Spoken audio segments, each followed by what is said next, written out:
சென்னை கொடுங்கையூர் பகுதியில் அரசு மதுபான கடைகளை விட தனியார் பாரில் கட்டுப்பாடின்றி மது விற்பனை நடைபெறுகிறது என குற்றச்சாட்டு எழுந்துள்ளதாக பாமக வேட்பாளர் திலகபாமா தெரிவித்துள்ளார். அவருடன் நமது செய்தியாளர் சிலம்பரசன் நடத்திய கலந்துரையாடலை பார்க்கலாம். மேடம், இன்று காலை சுமார் மதுபான கள்ளச்சந்தையில விட்டுருக்காங்க. அதை நீங்க எப்படி பாக்குறீங்க? இது கள்ளச்சந்தையில மதுபானம் எல்லாம் விட்டுருக்காங்க, நீங்க கையெல்லாம புடிச்சு வைக்கீங்க, அது நீங்க என்ன நினைக்கிறீங்க மேடம்?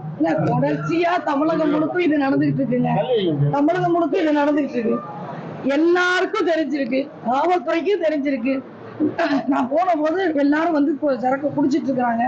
பிடிச்சு நீங்க காவல்துறையில கொடுத்துருக்கோம், காவல்துறை நடவடிக்கை எடுக்கிறதா சொல்லியிருக்காங்க, ரிமாண்ட் பண்றேன்னு சொல்லியிருக்காங்க, சரக்குகளை சீஸ் பண்ணியிருக்கிறாங்க. இது நடந்ததுனால எல்லா பக்கத்துல இருந்தும் பதட்டம் உருவாகி எல்லா கடைகளும் 6 மணி 8 மணி வாக்கில் எல்லா கடையும் மூடிட்டாங்க. இல்லைன்னா வெள்ளனை தொடர்ச்சியா விற்பனை நடக்கும். இது பூரா தனியார் பாரு.